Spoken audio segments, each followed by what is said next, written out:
இந்த பூமிக்கு வேதனையிலிருந்து தடுக்கக்கூடிய முதல் தடுப்பு முஹம்மது ரசூலுல்லாஹ் ஸல்லல்லாஹு அலைஹி வஸல்லம். நீங்கள் இருக்கும் வரை அவர்களை நான் வேதனை செய்ய மாட்டேன். இரண்டாவது, வமா கான அல்லாஹு முஅذிபஹும் வஹும் யஸ்தக்ஃபிரூன். அல்லாஹ்விடத்திலே பாவ மன்னிப்பை கேட்டுக் கொண்டிருக்கும் வரையும் அவர்களை நாம் வேதனை செய்ய மாட்டோம். இஸ்திக்ஃபார், முஹம்மது ரசூலுல்லாஹ் எம்மை விட்டு சென்று விட்டார்கள். ஆனால் இஸ்திக்ஃபார், பாவ மன்னிப்பு மறுமை வரை எம்மோடு இருக்கும். அல்லாஹ்வுடைய தூதர் ஸல்லல்லாஹு அலைஹி வஸல்லம் சொன்னார்கள், யார் இஸ்திக்ஃபாரை பாவ மன்னிப்பை அதிகமாக தேடுகிறார்களோ ஜஅலல்லாஹு லஹு மின் குல்லி ஹம்மின் ஃபரஜா, ஒவ்வொரு துக்கத்திலிருந்தும் வெளியேறக்கூடிய வழியை, வமின் குல்லி தீகின் மக்ரஜா, ஒவ்வொரு நெருக்கடியிலிருந்தும் வெளியேறக்கூடிய வழியை, அவர் எண்ணாத புறத்திலிருந்து அவருக்கு வாழ்வாதாரத்தை அல்லாஹ் ஏற்படுத்துவார். எதை அதிகமாக செய்தால் இஸ்திக்ஃபார், பாவ மன்னிப்பை. கண்ணியத்துக்குரியவர்களே, உங்களுக்கு தெரியுமா அஸ்ஸுனூப், பாவங்கள் உங்களுக்கு தெரியுமா? எது இப்லீஸை அல்லாஹ்வுடைய ரஹ்மத்தில் இருந்து விலக்கியது, எது இப்லீஸுக்கு அல்லாஹ்வுடைய லானத்தை வாங்கி தந்தது, எது ஃபிர்அவுனையும் அவர்களுடைய சமூகத்தையும் கடலில் மூழ்கடித்தது, எது சமூது கூட்டத்தையும் நபி சாலிஹின் கூட்டத்தையும் அழித்தது, எது காரூனை இந்த பூமியில் சொருக வைத்தது, அழிக்க வைத்தது, இந்த பூமியில் ஏற்படுகின்ற கஷ்டம், இந்த பூமியில் ஏற்படுகின்ற துன்பம், இந்த பூமியில் ஏற்படுகின்ற வேதனை, இவற்றிற்கெல்லாம் காரணம் என்ன தெரியுமா? கேள்வி பலவாக இருந்தாலும் பதில் ஒன்றுதான். இதற்கெல்லாம் முக்கிய காரணம் அஸ்ஸுனூப், பாவங்கள். இந்த பூமியில் எந்த ஒரு சோதனையும் விழுவதில்லை, இந்த பூமி பாவத்தால் நிரம்புவதாலே தவிர. அல்லாஹ் ரப்புல் ஆலமீன் கூறுகிறான், சூரத்துர் ரூம் 41வது வசனம், ظهر الفساد في البر والبحر بما كسبت أيدي الناس. கடலிலும் நிலத்திலும் குழப்பங்கள் பரவுகிறது. ஏன்? மனிதர்களுடைய கரங்கள் சம்பாதித்த பாவத்தால். சூரத்து ஷூரா 30வது வசனம், وما أصابكم من مصيبة فبما كسبت أيديكم. எந்த ஒரு சோதனைகளும் உங்களை சூழ்வதில்லை, உங்களுடைய கரங்கள் சம்பாதிக்கும் பாவங்களாலே தவிர. சூரத்துல் அன்ஆம் 146வது வசனம், ذلك جزيناهم ببغيهم يعني أي ظلمهم. அவர்களுடைய அநியாயத்தின் காரணத்தாலே அல்லாஹ் இந்த வேதனையை கூலியாக கொடுத்தான். சூரத்துல் ஆல இம்ரான் 11வது வசனம், فأخذهم الله بذنوبهم. அவர்களுடைய பாவங்களாலே அல்லாஹ் அவர்களை பிடித்தான். அல்லாஹ்வுடைய தூதர் ஸல்லல்லாஹு அலைஹி வஸல்லம் சொன்னார்கள், உணவின் விரிப்பை நோக்கி பசித்தவன் எப்படி பாய்வானோ அது போன்று எதிரிகள் என் சமூகத்தை நோக்கி பாய்வார்கள். அல்லாஹ்வுடைய தூதரே, அந்த நேரத்தில் நாங்கள் குறைவான எண்ணிக்கையில் இருப்போமா? அல்லாஹ்வுடைய தூதர் சொன்னார்கள், இல்லை, ஒருபோதும் இல்லை.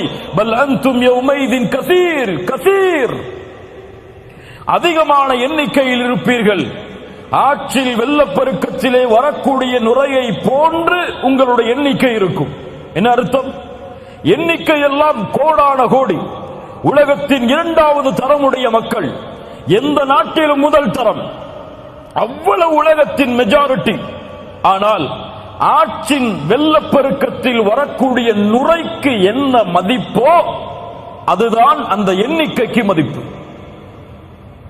ஏன் அல்லாஹ்வுடைய தூதரே மேலும் சொன்னார்கள், அல்லாஹ் எதிரிகளுடைய பயத்தை, உங்களுடைய எதிரிகளுடைய உள்ளத்திலிருந்து உங்கள் மீதுள்ள பயத்தை அல்லாஹ் எடுத்து உங்களுடைய உள்ளத்தில் அல்லாஹ் வகுனை சாட்டுவான்.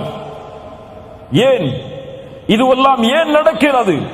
என்ன காரணம்? அல்லாஹ் விரும்பியதால் நடக்கிறதா? இல்லை. ஹுப்புத் துன்யா வ கராஹியத்துல் மௌத், உலக ஆசை, மரணத்தை வெறுக்கக்கூடிய தன்மை, இந்த இரண்டும் பெருகிவிடும் என்று அல்லாஹ்வுடைய தூதர் ஸல்லல்லாஹு அலைஹி வஸல்லம் சொன்னார்கள். ஆம், இதுவெல்லாம் எதை சொல்கிறது? இந்த பூமியில் பாவங்கள் நிலையாக இருப்பதால் தான் அல்லாஹ்வுடைய சோதனையும் வேதனையும் வருகிறது. இது ஒட்டுமொத்த சமூகத்திற்கும் தனிப்பட்ட மனிதருக்கும் சரி. ஆனால் கேள்வி கேட்கலாம், பலர் பாவம் செய்கிறார்கள், ஆனால் அவர்களுக்கெல்லாம் அருட்கொடைகள் கொட்டு என்று கொட்டுகிறது. பாவம் செய்யக்கூடிய மனிதன் செல்வத்தில் அதிகரிக்கிறான். பாவம் செய்யக்கூடிய மனிதனுக்கு உலகத்திலே மாடான மாளிகைகள் எப்படி கிடைக்கிறது? பாவம் செய்தால் தண்டனை உண்டென்றால் ஏன் இப்படி நடக்கிறது? அல்லாஹ்வுடைய தூதர் ஸல்லல்லாஹு அலைஹி வஸல்லம் அதற்கும் பதில் சொன்னார்கள். ஒரு அடியானுக்கு அல்லாஹ் இந்த பூமியில் உள்ள அருட்கொடைகளை கொடுக்க ஆரம்பிக்கிறான், அவன் பாவம் செய்தாலும் என்றால் அது அவனுக்கு கொடுக்கப்படுகிற அருட்கொடை அல்ல, அவனுக்கு அல்லாஹ் கொடுக்கின்ற வாய்ப்பு. சிறிது சிறிது அல்லாஹ் அவனை பிடிப்பான். எப்படி? இந்த ஆயத்தை ஓதிக்கொள்ளுங்கள். சூரத்துல் அன்ஆம் 44வது வசனம். فَلَمَّا نَسُوا مَا ذُكِّرُوا بِهِ فَتَحْنَا عَلَيْهِمْ أَبْوَابَ كُلِّ شَيْءٍ. எப்போது நம்முடைய நினைவை அவர்கள் மறக்கிறார்களோ அப்போது வானத்துடைய எல்லா கதவுகளும் அவர்களுக்காக திறக்கப்படும். அல்லாஹ்வை மறந்தால் வானத்துடைய கதவுகள் திறக்கப்பட்ட அருட்கொடைகள் கொட்டும். ஆனால் ஹத்தா இதா ஃபரிஹு பிமா ஊது, அல்லாஹ் கொடுத்ததை கொண்டு அவர்கள் நிம்மதியோடு வாழ்ந்து கொண்டிருக்கும் பொழுது அகத்னாஹும் பக்தா, திடீரென அல்லாஹ் அவர்களை பிடித்து விடுவான். அதற்கு பிறகு நஷ்டவாளிகளாக அவர்கள் மாறிவிடுவார்கள். அல்லாஹு அக்பர். கண்ணியத்துக்குரியவர்களே, உங்களுடைய வாழ்வாதாரம் குறைகிறது என்றால், ரிஸ்கில் உங்களுக்கு நெருக்கடி ஏற்படுகிறது என்றால் ஒரே காரணம்தான், நீங்கள் பாவத்தில் மூழ்குகிறீர்கள். உங்களுடைய இல்மு குறைகிறது என்றால் ஒரே காரணம்தான், பாவத்தில் மூழ்குகிறீர்கள். இப்னு மஸ்ஊத் ரலியல்லாஹு அன்ஹு அவர்கள் சொன்னார்கள், ஒருவன் கற்கின்ற இல்மை மறக்கிறான் என்றால் அதற்கு காரணமாக நான் அறிவது பில் ஹதீஅத்தி யஅமலுஹா, அவன் செய்யக்கூடிய பாவம்தான். இமாம் ஷாஃபிஈ ரஹிமஹுல்லாஹ், இமாம் மாலிக் அவர்களுடைய மாணவர். இமாம் மாலிக் அவர்கள் இமாம் ஷாஃபிஈ அவர்களுடைய இல்மின் திறமையை பார்த்து வியந்தார்கள். 9 வயதில் இமாம் மாலிக் எழுதிய முவத்தாவை முழுவதுமாக மனனம் செய்தார்கள். இமாம் ஷாஃபிஈ 9 வயதில் அழைத்தார்கள், யா ஷாஃபிஈ, உன்னுடைய இல்மை பார்த்து வியக்கிறேன். அல்லாஹ் உன்னுடைய கல்பில் நூரை வெளிச்சத்தை ஏற்படுத்தி இருக்கிறான். அந்த வெளிச்சத்தை பாவங்களால் அணைத்து விடாதே ஷாஃபிஈ. சுப்ஹானல்லாஹ். என்ன அறிவுரை பாருங்கள், என்ன அறிவுரை பாருங்கள். ஆம் கண்ணியத்துக்குரியவர்களை, எல்லாவற்றிற்கும் பாவங்கள் தான் காரணம். என்னால் சரியாக தொழுகையை நிறைவேற்ற முடியவில்லை, ஏன்? இரவு வணக்கத்தில் என்னால் ஈடுபட முடியவில்லை, ஏன்? பாவ மன்னிப்பின் பக்கம் விரைய முடியவில்லை, ஏன்? அல்லாஹுவை அதிகமாக நினைவு கூற முடியவில்லை, ஏன்? பொய்களை புறங்களை பேசுவதை விட்டு விலக முடியவில்லை, ஏன்? உறவுகளை சேர்த்து வாழ்வதை விட்டு பெற்றோர்களுக்கு பணிவிடை செய்வதில் என்னால் நெருங்க முடியவில்லை, ஏன்? அதிகமாக அல்லாஹ்வுடைய பாதையில் என்னால் கொடுக்க முடியவில்லை, ஏன்? கேள்விகள் பல தொடர்கிறது. தொழுகையில் நின்றால் ஈடுபாடு இல்லை, அல்லாஹ்வுடைய பாதைக்காக உழைத்தால் முழுமை இல்லை, எந்த வழியில் சென்றாலும் நிம்மதி இல்லை, ஏன்? அலி இப்னு அபி தாலிப் அவர்களிடத்தில் ஒரு மனிதர் வந்து கேட்டார், யா அலி, ஹுர்ரிம்து மினஸ் ஸலாத்தி பில்-லைல், இரவுடைய வணக்கத்திலிருந்து தூரமாகிறேன், தடுக்கப்படுகிறேன், ஆனால் காரணம் தெரியவில்லை அலியே. ஏன் இரவு வணக்கத்தை என்னால் தொழ முடியவில்லை? அலாரம் வைக்கிறேன், மனைவி எழும்படி என்னை எழுப்பிவிடு என்று கூறுகிறேன், எல்லா வசதிகளையும் ஏற்படுத்துகிறேன், ஆனால் இரவு வணக்கத்தில் ஈடுபட முடியவில்லை அலி, ஏன்? அலி அவர்கள் சொன்னார்கள், அந்த ரஜுலுன் கது கையதத்க துனூபுக், நீ பாவங்களால் பிணைக்கப்பட்ட கட்டப்பட்ட மனிதனாக இருக்கிறாய். தொழுகையை சரியாக தொழ முடியவில்லையா? முயற்சி எடுத்தும் உங்களிடத்திலே பாவங்கள் இருக்கிறது. அல்லாஹ்வை முழு மனதோடு அழைக்க முடியவில்லையா? உங்களிடத்திலே பாவங்கள் இருக்கிறது. இரவு வணக்கத்திலே ஈடுபட முடியவில்லையா? உங்களிடத்திலே பாவங்கள் இருக்கிறது. நன்மையில் முன்னேற முடியவில்லையா? உங்களிடத்திலே பாவங்கள் இருக்கிறது. இதிலிருந்து நீங்கள் தௌபா செய்து விலகாமல் எந்த ஒரு சோதனையும் உங்களிடமிருந்து நீங்கள் நீக்க முடியாது. நபி நூஹ் அதைத்தான் சொன்னார் சமூகத்திற்கு. சூரத்து நூஹ், நபி நூஹ் சொன்னார்கள், ஃபகுல்து இஸ்தக்ஃபிரு ரப்பக்கும் இன்னஹு கான கஃபாரா. நபி நூஹ் தன் சமூகத்திற்கு சொன்னார், இஸ்தக்ஃபிரு ரப்பக்கும், ரப்பிடத்திலே மன்னிப்பை தேடுங்கள், அவன் மன்னிக்க கூடியவனாக இருக்கிறான். யுர்சிலிஸ் ஸமாஅ அலைக்கும் மித்ராரா, மலைகளை அவன் தொடர்ச்சியாக ஏற்படுத்துவான். அவனிடத்திலே பாவ மன்னிப்பை தேடுங்கள். உலகத்தில் செல்வத்தாலும் குழந்தைகளாலும் இந்த உலகத்தின் தோட்டங்களாலும் அதில் ஓடக்கூடிய ஆறுகளாலும் அல்லாஹ் உங்களுக்கு உதவி செய்வான், ஏற்படுத்துவான். அல்லாஹ்விடத்திலே மன்னிப்பை தேடுங்கள் என்று நூஹ் அலைஹிஸ்ஸலாத்து வஸ்ஸலாம் அவர்கள் சொன்னார்கள். ஆம் கண்ணியத்துக்குரியவர்களே, அல் இஸ்திக்ஃபார், அல் இஸ்திக்ஃபார், எம்முடைய பாவங்களுக்குரிய மன்னிப்பு எம்முடைய வாழ்வின் கவலையை நீக்கும், எம்முடைய துக்கத்தை நீக்கும், எமக்கு வரக்கூடிய சோதனையை நீக்கும். ஒரு சோதனை வருகிறது, வேகமாக செல்கிறீர்கள், ஒரு வாகன விபத்து ஏற்பட்டு விடுகிறது, அல்லது ஒரு வியாபாரத்திலே முன்னேறி கொண்டு செல்கிறீர்கள், நஷ்டம் ஏற்படுகிறது, குடும்ப உறவுகள் பிரிய காரணமாகிறது.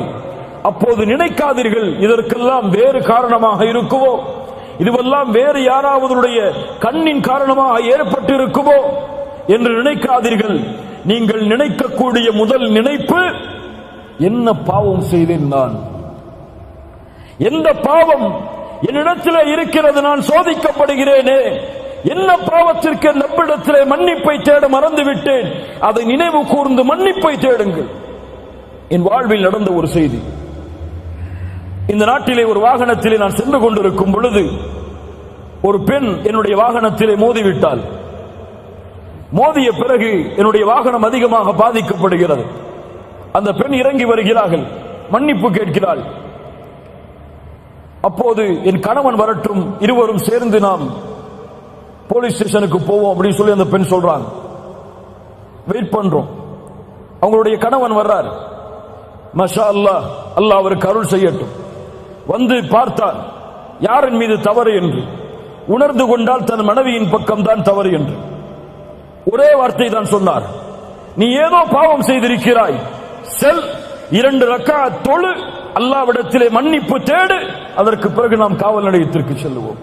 அல்லாஹு அக்பர். அந்த பெண் சொன்னால் பரவாயில்லை, நாம் சென்று விட்டு வந்து தொழுது மன்னிப்பை தேடுவோம். இல்லை இல்லை இல்லை, இதற்கு காரணம் நாம் செய்கின்ற பாவமாகத்தான் இருக்கும். செல், தொழுது விட்டு வா, அதற்கு பிறகு போவோம். அல்லாஹு அக்பர். இப்படிப்பட்ட மனிதர்கள் இந்த பூமியிலும் வாழ்கிறார்கள். ஆம் கண்ணியத்துக்குரியவர்களே, இந்த நிகழ்வும் இது போன்ற நிகழ்வுகளும் நம்முடைய வாழ்வில் ஏற்பட்டால் முதலாவது நினையுங்கள், எந்த பாவம் என்னிடத்தில் இருக்கிறது, சரியாக தொழுகிறேனா, சரியாக ஜக்காத்தை கொடுத்தேனா, ஹஜ் கடமையாக ஹஜ் செய்தேனா, புறம் பேசுகிறேனா, பொய் பேசுகிறேனா, பெற்றோர்களுக்கு மாறு செய்தேனா, மனைவிக்கு நோவினை செய்தேனா, பிள்ளைகளுக்கு நோவினை செய்தேனா, என் ரப்பை நினைவு கூற மறந்தேனா, என் ரப்புடைய தொடர்பில் துண்டித்திருக்கிறேனா. இந்த பாவத்தை விட்டு நீங்கினால்தான் என் சோதனை அகலும் என்று நினைத்தால் அல்லாஹ் ரப்புல் ஆலமீன் அந்த பாவ மன்னிப்பில் நம்முடைய வாழ்வின் கவலைகளை, பிரச்சனைகளை நீக்குவான். மூன்றாவது, அஸ்ஸலாஹ்.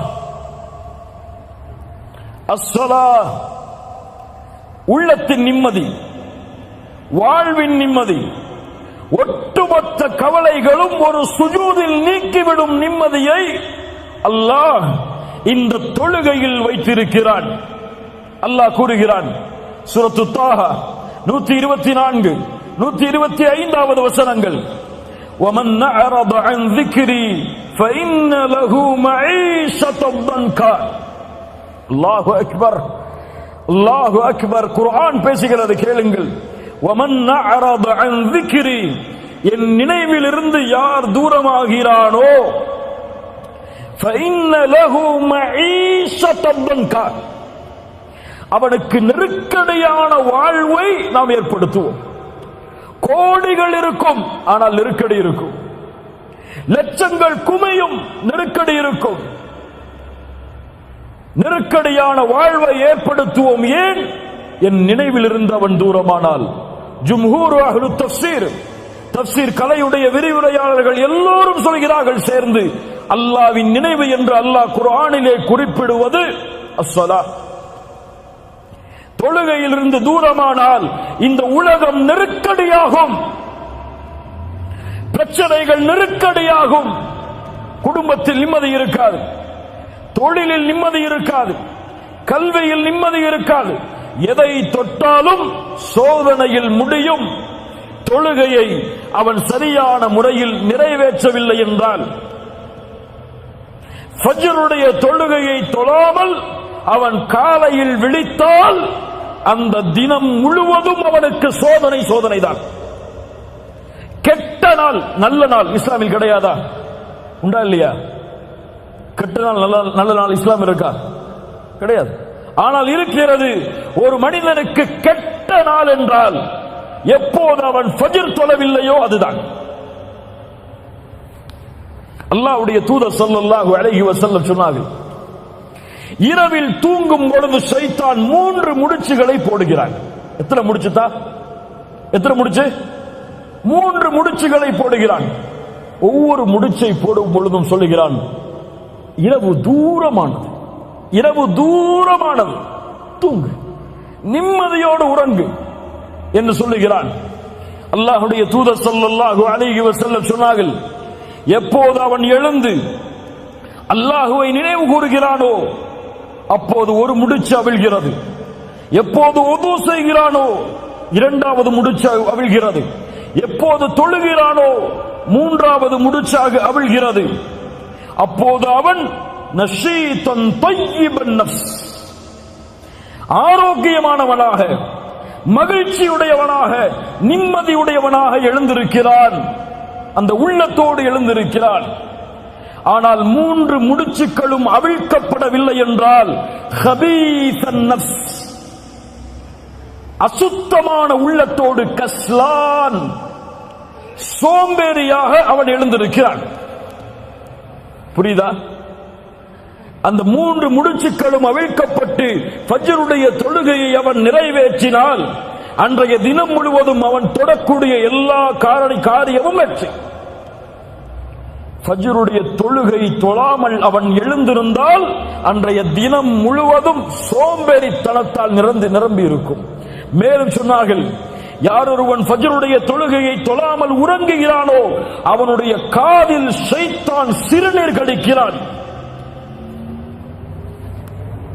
அல்லாஹ்வுடைய தூதருடைய வாக்கு உண்மை. ஃபஜ்ருடைய தொழுகையை தொழாமல் உறங்கிக் கொண்டிருப்பவர்களே, உங்களுடைய காதில் ஒருவன் சிறுநீர் கழிக்கிறான். அவன் யார்? அல்லாஹுவால் சபிக்கப்பட்டவன், தூதரால் சபிக்கப்பட்டவன், மூமின்களால் சபிக்கப்பட்டவன். அது மட்டுமல்ல, அல்லாஹ்வுடைய தூதர் சொன்னார்கள், 2 தொழுகை முனாஃபிக்குகளுக்கு தான் சிரமம். நல்ல பதிஞ்சுக்கோங்க, நல்ல உள்ளத்துல அழுத்தி தேய்ங்க இந்த ஹதீஸை. 2 தொழுகை முனாஃபிக்குகளுக்கு தான் சிரமம். அல் ஃபஜ்ரு வல் இஷாஉ, இதுவெல்லாம் அல் ஃபஜ்ர் வல் இஷா. நான் சொல்கிறேன், ஃபஜ்ருடைய தொழுகையை தொழாமல் உங்களுடைய விழிப்பு இருந்தால், சூரியன் உதயமானதற்கு பிறகு நீங்கள் ஃபஜ்ரை தொழக்கூடிய வழக்கமுடையவர் என்றால், அல்லாஹ் பாதுகாக்கட்டும், அல்லாஹ் பாதுகாக்கட்டும், நாம் முனாஃபிக் என்பதில் சந்தேகமே கிடையாது. நீங்க முஃமின் நினைச்சுக்கோங்க, அல்லது ஜமாத்து தலைவர் நினைச்சுக்கோங்க, அல்லது ஒரு இயக்கத்துடைய தலைவர் நினைச்சுக்கோங்க, அல்லது முஸ்லிம்களுடைய தலைவர் நினைச்சுக்கோங்க, என்னுடைய ஈமான் எல்லாம் இன்று மௌத்தானா சொர்க்கம் ஜன்னத்துல் ஃபிர்தௌஸுடைய உயர்ந்த இடம் என்றெல்லாம் கற்பனை செய்து கொள்ளுங்கள். ஆனால் ஃபஜ்ருடைய தொழுகை இல்லாமல் உங்களுடைய தினம் ஆரம்பமானால், நிஃபாக் இல்லாமல் நீங்கள் எழுந்திருக்கவில்லை. சுப்ஹானல்லாஹ். அல்லாஹ் ரப்புல் ஆலமீன் நம்மை பாதுகாப்பானாக. ஃபഖலஃப மின் பஅதிஹிம் கல்ஃபுன் அதாஉஸ் ஸலாத், பின்னால் வரக்கூடிய மக்கள் தொழுகையை பாழாக்குவார்கள். ஒன்று சொல்லவா, 5 நேர தொழுகையை ஒருவன் தொழுதாலும் அவன் நரகம் செல்லுவான். 5 நேர தொழுகையை தொழுதாலும் எங்கே செல்லுவான்? எங்கே செல்லுவான்? இவன் நரகம் செல்லுவான். யார் அவன்? அதாஉஸ் ஸலாத், தொழுகையை வீணடிப்பான். ஃபஸௌஃப யல்கௌன கய்யா, கய்யா என்ற நரக ஆற்றில் அல்லாஹ் அவர்களை ஒன்று சேர்ப்பான். தொழுகையை பாழாக்குபவர்கள். இப்னு அப்பாஸ் சொன்னார்கள், அஹ்ஹருஸ் ஸலாத அன் வக்திஹா, தொழுகையை அதனுடைய நேரத்தில் தொழாதவன். தொழுகையை விடுறவங்க கிடையாது நரகத்துக்கு போறவங்க. அவங்களுக்கு நரகம், சக்கரண்ட நரகம் ஒதுக்கப்படுகிறது. ஆனால் தொழுகையை தொழுபவனும் நரகம் செல்லுவான். தொழுகையை அதனுடைய நேரத்தில் தொழவில்லை என்றால். குர்ஆன் சொல்லுகிற தீர்ப்பு, காலை 7 மணிக்கு உங்களுக்கு ஃபஜ்ர் வருதுன்னா, மதியம் 6 மணிக்கு உங்களுக்கு முஹர் அஸர் வருதுன்னா, உங்களுக்கு மக்ரிப் எல்லாம் 8 மணிக்கு, இஷாவெல்லாம் காலையில எழுந்ததற்கு பிறகுதான் வருகன்னு சொன்னா, நீங்க 5 நேர தொழுகையை தொழுதாலும் இந்த தொழுகையுடைய கூலியாக நீங்கள் எதிர்பார்ப்பது உங்களுக்கு கிடைக்காது. ஃபஸௌஃப யல்கௌன கய்யா, அல்லாஹ் எச்சரிக்கிறான். அவர்களை கய்யா என்ற நரக ஓடையில் அல்லாஹ் சங்கமிக்க வைப்பான். அல்லாஹ் பாதுகாப்பானாக. தொழுகை வாழ்வில் உள்ள எல்லா பிரச்சனைகளையும் நீக்கும். அதனால் தான் அல்லாஹ் கூறுகிறான், யா அய்யுஹல்லதீன ஆமனூ இஸ்தஈனு பிஸ்ஸப்ரி வஸ்ஸலாத் இன்னல்லாஹ மஅஸ் ஸாபிரீன். ஈமான் கொண்டவர்களே, தொழுகையை கொண்டும் பொறுமையை கொண்டும் அல்லாஹ்விடத்திலே உதவி தேடுங்கள். சுப்ஹானல்லாஹ். நோயில் அவதைப்படுகிறீர்களா? எந்த மருத்துவரும் உங்களை ஏற்றுக்கொள்ள தயாரில்லையா? எல்லோரும் கைவிடுகிறார்களா? இஸ்தஈன் பிஸ்ஸலாத், 2 ரக்காத் உது செய்து தொழுது சுஜூதில் கேளுங்கள், லா மரீத இல்லா ஷஃபைத யா ரப், நீ இல்லாமல் நோயை குணமாக்க முடியாது யா அல்லாஹ். எந்த மருத்துவ உலகமும் என்னை கைவிட்டாலும் நீ நாடினால் இந்த நோயை குணமாக்க முடியும். உன்னை தவிர யாரும் இல்லை இதை குணமாக்குவதற்கு என்று உங்களை ஒப்படையுங்கள். இன்ஷா அல்லாஹ் நீங்கள் சுஜூதில் இருந்து எழுவதற்கு முன்னால் உங்களுடைய நோய் குணமாகும். கடனில் பிரச்சனையா? கோடி கோடி கடன் குவிந்து விட்டதா? வெளியேறுவதற்கு வழி தெரியவில்லையா? இஸ்தஈன் பிஸ்ஸலாத். குழந்தை இல்லையா? இஸ்தஈன் பிஸ்ஸலாத். வீட்டில் மனைவிக்கும் உங்களுக்கும் பிரச்சனையா? இதை தீர்ப்பதற்கு வழி தெரியவில்லையா? இஸ்தஈன் பிஸ்ஸலாத். நிறுவனத்தில் வேலையை விட்டு உங்களை தூக்குகிறார்கள். வாழ்வாதாரம் என்ன ஆகப் போகிறது என்று தெரியவில்லை. இஸ்தஈன் பிஸ்ஸலாத். தொழுது முடிப்பதற்குள் உங்களுக்கு நீங்கள் விரும்பிய வேலையை விட சிறந்த வேலை உங்கள் வீட்டின் வாசலின் கதவை தட்டும். தொழுகையை கொண்டு உதவி தேடுங்கள். தொழுகையில் சுஜூதில் அல்லாஹ்விடத்திலே அதிகம் கேளுங்கள். எல்லா பிரச்சனைகளும் நீக்கப்படும். ஏன்? அல்லாஹ்வுடைய தூதர் சொன்னார்கள், ஒரு அடியான் அல்லாஹ்விடத்திலே நெருக்கமாக இருக்கக்கூடிய நிலைமை சுஜூத். ஃபஅக்ஸிரு ஃபீஹி மினத் துஆ, அதில் துஆவை அதிகப்படுத்துங்கள் என்று அல்லாஹ்வுடைய தூதர் முஹம்மது ரசூலுல்லாஹ் ஸல்லல்லாஹு அலைஹி வஸல்லம் சொன்னார்கள். 4வது கவலைகள் நீங்க 4வது வழி அஸ்ஸபுர். وبشر الصابرين وبشر الصابرين. பொறுமையாளர்களுக்கு நற்செய்தி கூறுங்கள். இந்த உலகத்திலும் மறுமையிலும் அவர்களுக்கு அருள் உண்டு. சுப்ஹானல்லாஹ். யா அய்யுஹல்லதீன ஆமனூ இஸ்தஈனு பிஸ்ஸப்ரி வஸ்ஸலாஹ். பொறுமையை கொண்டும் தொழுகையை கொண்டும் உதவி தேடுங்கள். இன்னல்லாஹ மஅஸ் ஸாபிரீன். அந்த பொறுமையாளர்களோடு தான் அல்லாஹ் இருக்கிறான். அல்லாஹ் உங்களோடு இருந்தால், உங்களிடத்தில் பொறுமை இருந்தால் அல்லாஹ் அதை நீக்க மாட்டானா? அந்த கஷ்டத்தை நீக்குவதற்கு இருக்க தேவையான ரப்பே உங்களோடு இருந்தால் அந்த கஷ்டம் எங்கே போகும்? சுப்ஹானல்லாஹ். பாடங்களை படியுங்கள். நபி யாக்கூப் அலைஹிஸ்ஸலாத்து வஸ்ஸலாம் தான் விரும்பக்கூடிய குழந்தை நபி யூசுப், சகோதரர்கள் திட்டம் தீட்டுகிறார்கள் என்று கூறினால் கனவை வெளிப்படுத்தாத யூசுஃபே என்று சொன்னார்கள். ஆனால் அந்த சகோதரர்கள் திட்டம் தீட்டி சகோதரனை எப்படியாவது அழித்து தந்தையின் விருப்பத்தை நாங்கள் அடைய வேண்டும் என்பதற்காக திட்டம் தீட்டி நபி யூசுஃபை கிணற்றில் வீசுகிறார்கள். கிணற்றில் ஒரு நபி, அந்த வழியாக வந்த வியாபார கூட்டம் மிஸ்ருக்கு சென்று அங்கே சந்தையில் நபி யூசுஃபை விலை பேசுகிறார்கள். ஒரு அடிமையாக, ஒரு அடிமைத்தனத்தில் ஒரு நபி எஜமானருடைய வீட்டிற்கு சென்றால் அங்கே எஜமானருடைய மனைவியின் மூலமாக மிகப்பெரிய சோதனை, அதன் மூலமாக சிறைச்சாலையில் ஒரு நபி, தந்தையும் மகனும். சுப்ஹானல்லாஹ். தந்தை சொன்னார், என் மகனை நீங்கள் ஏதோ செய்து விட்டீர்கள். ஃபஸபுருன் ஜமீல், ஃபஸபுருன் ஜமீல், அழகிய பொறுமையை கையாளுவேன். அல்லாஹ் நபி யூசுஃபை மறுபடியும் நபி யாக்கூபிடத்திலே கொண்டு வந்து சேர்த்தான். 2 முறை சொன்னார்கள் இதே வார்த்தையை நபி யாக்கூப். இதே வார்த்தையைத்தான் எம்முடைய தாயும் கூறினார்கள். யார்? ஆயிஷா ரலியல்லாஹு அன்ஹா. எவ்வளவு பெரிய சோதனை நபி ஆயிஷா அவர்களுக்கு ரலியல்லாஹு அன்ஹா. தூதரின் மனைவி, அல்லாஹ்வின் நேசத்துக்குரிய பெண் ரலியல்லாஹு அன்ஹா.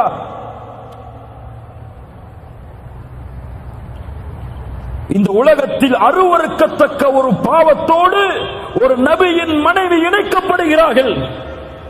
ஒரு சித்தீக்கின் மகள். தூதர் அல்லாஹ்வுடைய வசனத்தை எதிர்பார்த்திருக்கிறார்கள். சஹாபாக்களில் சிலர் அந்த தவறை பற்றி பேச ஆரம்பிக்கிறார்கள் மக்களிடத்தில். அல்லாஹ் அவர்களுடைய பாவங்களை மன்னிக்கட்டும். அல்லாஹ்வுடைய தூதரும் சஹாபாக்களும் என்ன செய்வதென்று திளைத்திருக்கிறார்கள். ஆயிஷா அவர்களுக்கு அந்த செய்தி போய் சேருகிறது. கவலையில் அழுது அழுது அழுது ஆயிஷா அவர்களுடைய உள்ளம் நெருக்கடியால் சூழ்கிறது. பல நாட்களுக்கு பிறகு ஆயிஷா அவர்களை அல்லாஹ்வுடைய தூதர் சந்திக்க செல்கிறார்கள். அதுவரை சலாமை தவிர வேறு பேச்சு கிடையாது.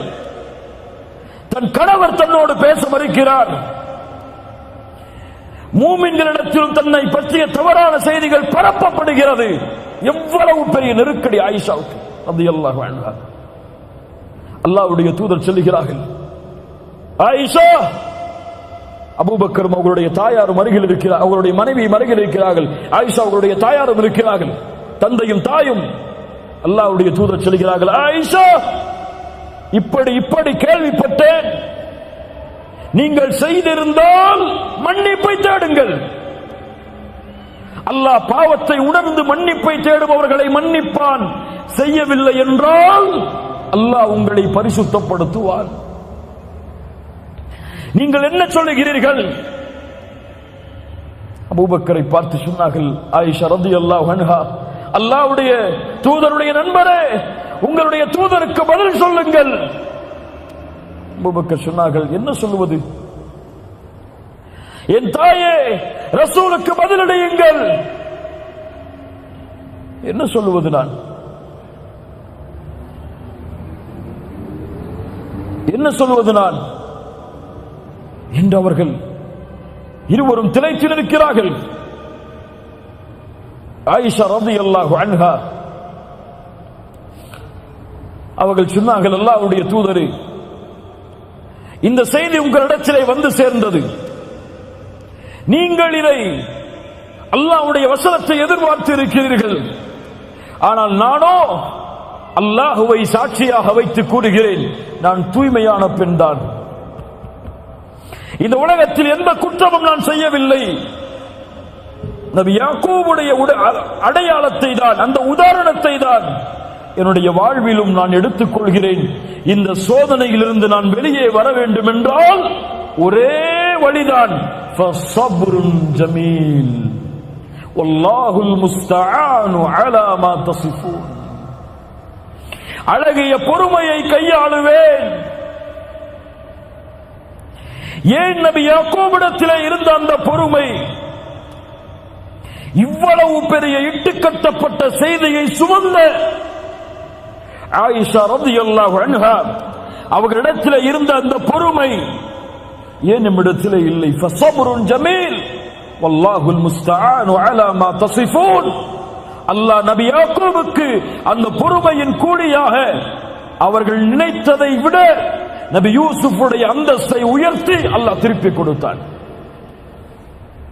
நபி ஆயிஷா, நபியுடைய மனைவியுடைய ஆயிஷா ரலியல்லாஹு அன்ஹா அவர்களுடைய பொறுமையால் அல்லாஹ் அவர்களை பரிசுத்தப்படுத்துவதற்காக உலகம் அழியும் வரையிலும் இருக்கக்கூடிய குர்ஆனில் அல்லாஹ் வசனங்களை இறக்கி நிரூபித்தான். நபியுடைய மனைவியாகிய ஆயிஷா அவர்களுடைய கற்புக்கு அல்லாஹ் சாட்சி கூறினான் அந்த பொறுமையால். நபி யூனுஸ் அதே சோதனையை சந்தித்தார், பொறுமையோடு இருந்தார். நபி நூஹ் 950 ஆண்டு காலம் அழைப்பு, பொறுமையோடு இருந்தார். முஹம்மது ரசூலுல்லாஹ் ஸல்லல்லாஹு அலைஹி வஸல்லம் எவ்வளவு சோதனைகள் மக்காவில், எவ்வளவு சோதனைகள். நபி சுஜூதில் முஷ்ரிக்குகள், மக்கத்து காஃபிர்கள் அந்த தூதரின் மேல் ஒட்டகத்தின் கழிவை வீசினார்கள்.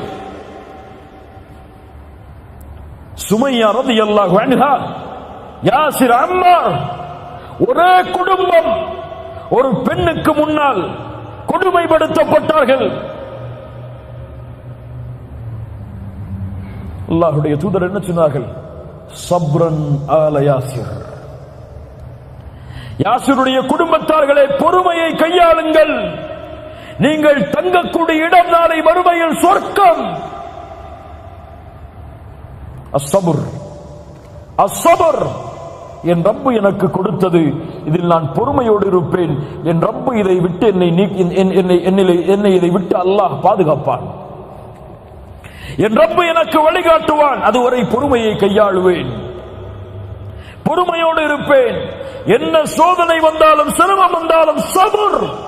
வபஷ்ஷிரி ஸாபிரீன் இன்னல்லாஹ மஅஸ் ஸாபிரீன். ஐந்தாவது அத்தவக்குல் அலல்லாஹ், கவலைகள் நீங்க. ஐந்தாவது வழி அல்லாஹுவின் மீது உறுதியான நம்பிக்கை. அல்லாஹுவின் மீது அசைக்க முடியாத உறுதியான நம்பிக்கை.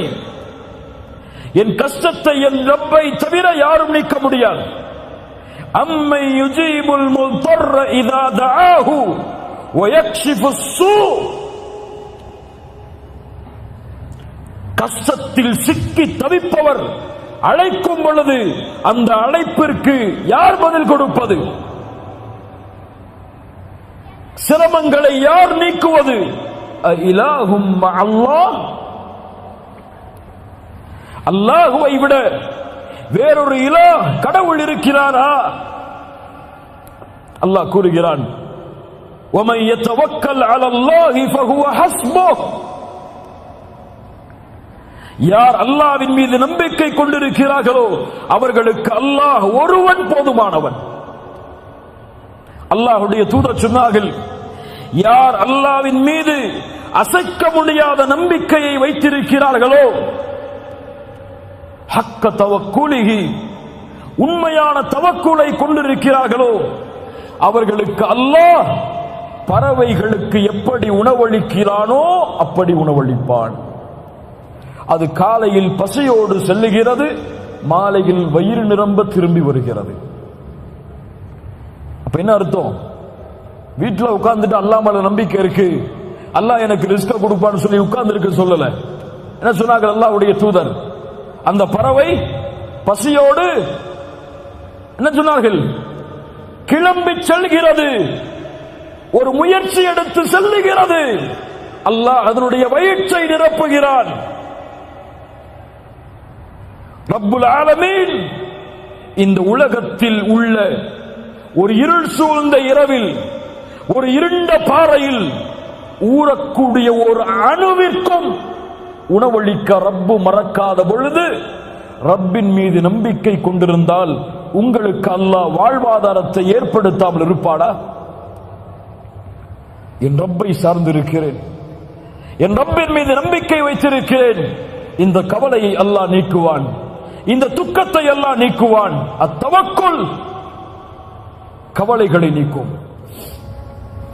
கவலைகள் நீங்க ஐந்தாவது வழி அல்லாஹ்வின் மீது உறுதியான நம்பிக்கை. ஆறாவது அல்லாஹ்வின் மீது நல்லெண்ணம், ஹுஸ்னு ظنி பில்லாஹ். இது முக்கியமான விஷயம், கவனிச்சு கேளுங்க. அல்லாஹுவை நீங்கள் எப்படி உங்களுடைய உள்ளத்தில் மேன்மைப்படுத்துகிறீர்களோ அப்படி உங்களுடைய மேன்மையும் அல்லாஹ்விடத்தில். அல்லாஹ்வின் மீது எந்த நம்பிக்கையில் நீங்கள் உறுதியான நம்பிக்கையை வைத்திருக்கிறீர்களோ அதே எண்ணம் தான் அல்லாஹ்விடத்தில். அல்லாஹுவோடு நீங்கள் எப்படி நடந்து கொள்கிறீர்களோ அப்படித்தான் அல்லாஹுவும் உங்களோடு நடந்து கொள்வான். என் ரப்பு என் கவலையை நீக்குவான், அல்லாஹ் உங்கள் கவலையை நீக்குவான். என் ரப்பு என் நோயை குணப்படுத்துவான், அவன் தான் குணப்படுத்த முடியும். அவன் மீது நம்பிக்கை இருக்கிறது, நல்லெண்ணம் இருக்கிறது, அல்லாஹ் குணப்படுத்துவான், அல்லாஹ் குணப்படுத்துவான். என் ரப்பு என் கவலையை நீக்குவான், கடனை நீக்குவான். என் ரப்பின் மீது நம்பிக்கை இருக்கிறது, நல்லெண்ணம் இருக்கிறது. ஏன்? அவன் என் நஃப்ஸை விட என்னை நேசிக்கிறான். அல்லாஹ் என் நஃப்ஸ் என்னை நேசிப்பதை விட, என் உயிரை நான் விரும்புவதை விட என் ரப்பு என்னை நேசிக்கிறான்.